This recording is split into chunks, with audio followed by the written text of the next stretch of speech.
Equip बंदा हो, healthy हो लाइफ में। हमारे जो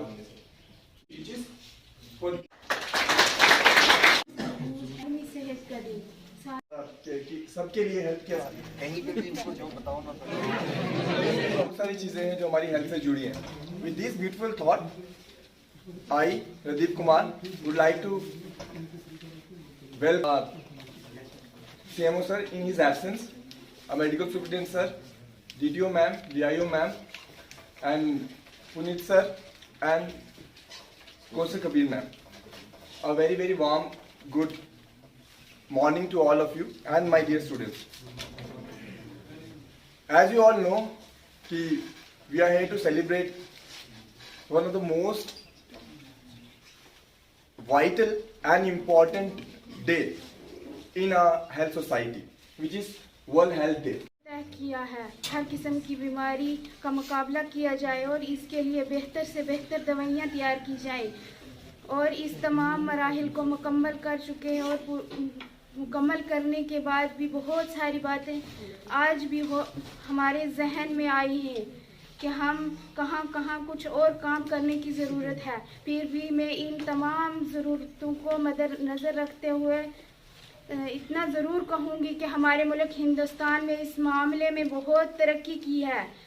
साबिक़ा 2-3 साल से जो हम सारे एक बड़ी वबाई बीमारी कोविड से जूझ रहे हैं, और इसमें अगर बारीकी से जायज़ा लगाया जाए तो पता ये चलता है कि हमारे मुल्क हिंदुस्तान में बाकी दुनिया के मुकाबले में शरह अमवात कम हो रही हैं। बहुत ही मुश्किल भरा काम है। एक निरोगी और स्वस्थ व्यक्ति ही दुनिया में सबसे अमीर होता है। एक अच्छा जीवन जीने के लिए व्यक्ति का शारीरिक और मानसिक दोनों रूप से स्वस्थ रहना जरूरी है। स्वस्थ रहने के लिए हमें पोषक खाना, व्यायाम और उचित आराम की आवश्यकता होती है। विश्व में सम्मान देखभाल सुविधाओं के बारे में जागरूकता फैलाने के उद्देश्य से हर साल 7 अप्रैल को विश्व स्वास्थ्य दिवस मनाया जाता है। हमारे आहार में ऐसे खान पान शामिल होने चाहिए जो सही मात्रा में पोषक तत्वों की आपूर्ति कर सके। इस तरह के आहार को संतुलित आहार कहा जाता है। यूके विश्वविद्यालय के एक लेखक ने कहा है कि स्वस्थ पैसे की तरह है। हमें तब तक इसके मूल्य का एहसास नहीं होता जब तक हम इसे खो नहीं देते। नशा इस्तेमाल करने वाले अपनी जान के दुश्मन और अपने रब के ऐसे नाशुक्रगुजार बंदे हैं जो इसकी अता की हुई जिंदगी की कदर करने के बजाय उसे बर्बाद करने पर तुले हैं। मंशियाते फिरोश मुल्क मिल्लत के वो दुश्मन नौजवान नस्ल को तबाह करके मुल्क की बुनियादें खोखली कर रहे हैं। उन्होंने सिर्फ चंद सिक्कों के खातिर ऐसे शगुफों को शाखों से उतार कर गंदगी के ढेर पर राख कर दिया है। बिलाशुबा हमारे माशरे में मंशियत ने आग्यार की साजों से रह पाई है। इनका मुद्दा सिर्फ ये है कि हमें जिस्मानी और ज़हनी तौर पर इस कदर खोखला कर दिया है कि दुनिया में अपना सही किरदार अदा करने के काबिल न रहें। कितनी अज़ियतनाक बात है। सिगरेट, शराब, अफीम और हीरोइन और नशों की मुखालफत तो सब करते हैं, मगर इन लानतों को रद्द करने में कोई भी मुखलिस नहीं है।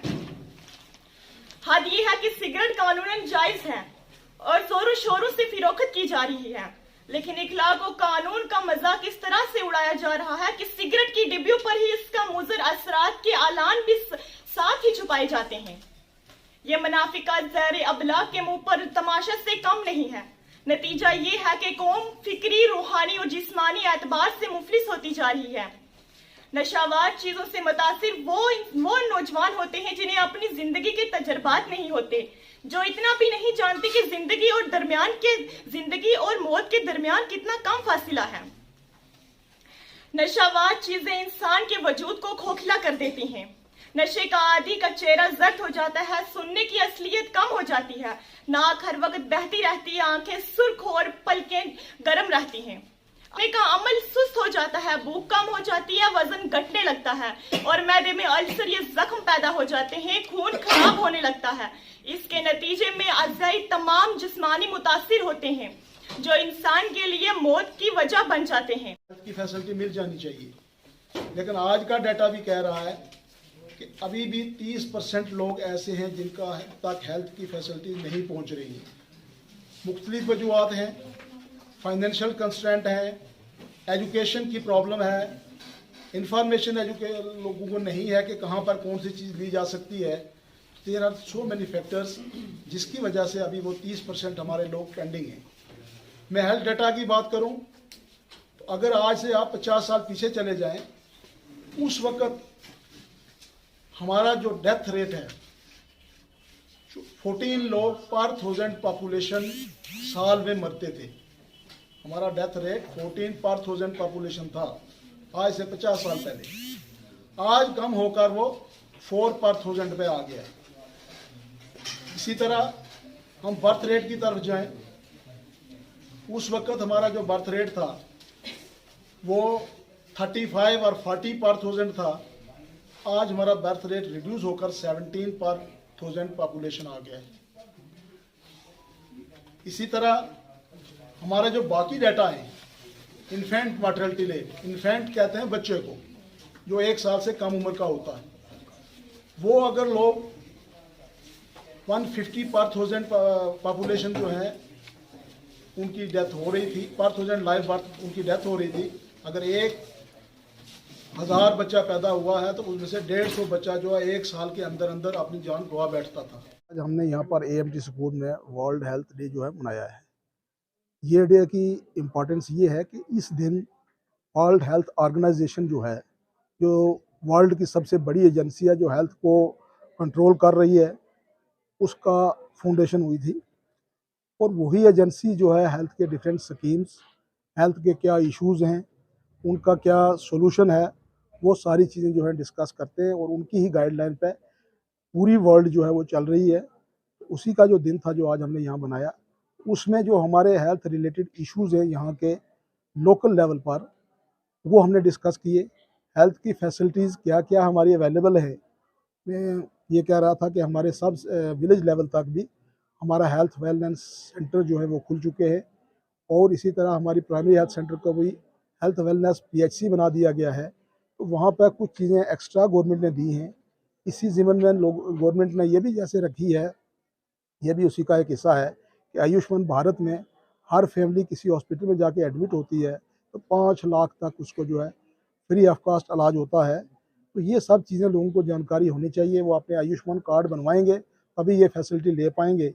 और उसके बाद उनको ये भी पता करना चाहिए कि जब किसी का कोई इशू होता है तो वो पहले पता कर लें कि कौन सा अस्पताल एम्पेनल्ड है इस सर्विस के लिए। जैसे मैं ये कहूँ कि किसी को हार्ट का ऑपरेशन कराना है, किसी को गुर्दा अपना ट्रांसप्लांट करना है, तो वो किसी हेल्थ वर्कर से, किसी हेल्थ के डॉक्टर से ये चीज़ पूछे कि सर इसके लिए कौन सा हॉस्पिटल जो है वो एम्पेनल्ड है जहाँ पर मैं ये सर्विस ले सकता हूँ, ताकि वो सीधा जाके वहाँ पर एडमिशन हो ले और आयुष्मान भारत में ही उसका इलाज जो हो जाए और उसको जो गवर्नमेंट ने स्कीम रखी है उसका फ़ायदा हो जाए।